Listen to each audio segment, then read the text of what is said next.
Jim Fergus, nous vous recevons à la Galerne pour la parution française, première parution mondiale de votre roman Les Amazones, paru aux éditions du Cherche Midi. Les Amazones, la suite et la fin des aventures des 1000 femmes blanches.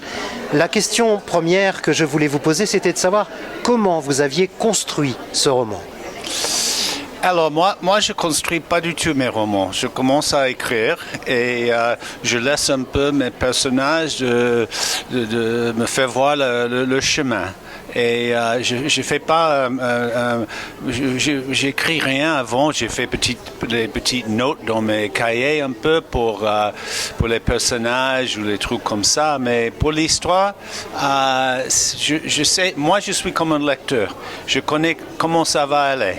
Je ne connais pas comment ça va aller, donc c'est simplement une question pour moi d'explorer, de trouver quoi, ou de trouver le chemin. Alors, vous citez au tout début du livre un passage d'Adrienne Mayor, Les Amazones, justement, quand les femmes étaient les égales des hommes.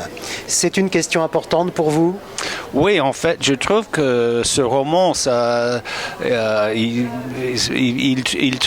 traite un peu à ce sujet. C'est sûr que c'est quelque chose d'important pour moi. J'ai jamais compris. Moi, je me considère pas un féministe, mais de toute façon, parce que j'ai toujours cru que, en fait, les femmes sont égales aux hommes, hein, mais il n'y avait aucune question dans ma tête que c'était pas le cas. Écrivain, vous êtes aussi journaliste, n'oublions pas de le préciser. Quel regard posez-vous sur le monde d'aujourd'hui ? Quand vous écrivez par exemple dans Les Amazones, je cite « Voilà l'autre monde que l'homme blanc leur réserve et qu'ils doivent adapter car ils voient bien l'ancien monde se refermer sur eux ». Vous faites un parallèle avec le monde d'aujourd'hui ? Oui, en fait, je dois dire que le monde d'aujourd'hui... ça me déprime un peu, ce qui se passe dans le monde et surtout dans mon propre pays. Je le reconnais plus. C'est pas l'Amérique que j'ai connue, je connais et que j'ai adoré. Je le reconnais plus et maintenant avec le racisme qui se lève et le homophobie et le suprématie blanche et tous ces mouvements qui étaient un peu cachés pendant des années, des décennies et maintenant avec moi, je dis pas même le nom de notre président, mais avec l'administration et ce qui se passe, c'est terrifiant. Et donc, ce monde des Cheyennes, moi, j'ai essayé de trouver. Ce roman aussi, c'est au sujet de trouver un meilleur monde pour eux, et parce qu'ils ont cru qu'il y a derrière ce monde. Il y avait un monde derrière celui-ci qui était supérieur de le nôtre. Et c'est ça que j'ai essayé de créer pour les Cheyennes, parce qu'il n'y a pas des fins heureuses dans les histoires des grandes plaines, les fins des guerres contre les Indiens dans les grandes plaines. Et justement, ces Indiens, comment vivent-ils aujourd'hui ? Je sais qu'ils mènent encore des combats. Oui, mais c'est difficile à dire. On ne peut pas vraiment généraliser que sur les Indiens parce qu'on a 356 tribus différentes aux États-Unis et donc dans toutes les régions de le pays. Et donc il y a des réserves et des tribus qui sont assez riches avec le pétrole et les autres trucs et les casinos. Mais moi je peux simplement parler des Cheyennes et un peu les Sioux parce que et les Arapaho. Ce sont les tribus des plaines que je connais assez bien. Et je viens de passer pas mal de temps sur la réserve à Cheyenne. Et c'est rien n'a vraiment changé là-bas. On a des grands problèmes d'alcool, des grands problèmes, surtout des plus grands problèmes maintenant des drogues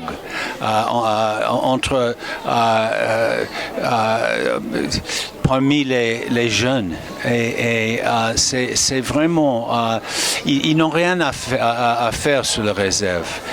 Et donc, il n'y a pas de travail. La plupart des hommes, ils ne travaillent pas du tout. En fait, ils restent à la maison avec les enfants. Ils regardent la télé avec les enfants. C'est les femmes qui font tout le travail. Sur 98... Et c'est un grand mère Cheyenne qui m'a dit, 98% des boulots sur la réserve sont faits par les femmes. Extraordinaire un peu. Jim Fergus, dans quelles conditions écrivez-vous? Y a-t-il un endroit ou un moment propice à l'écriture pour vous? Il paraît que vous écrivez dans une caravane. Est-ce vrai? Souvent, oui. Mon truc préféré de faire pour l'écriture, c'est de prendre mon caravane tout seul, avec mes chiens, et de trouver un endroit un peu perdu, surtout dans les grandes plaines ou un peu dans les montagnes, n'importe où, un peu perdu, où je participe beaucoup moins dans le monde actuel. Et moi, j'aime bien de vivre dans mes romans, avec mes personnages, d'une façon quotidienne même.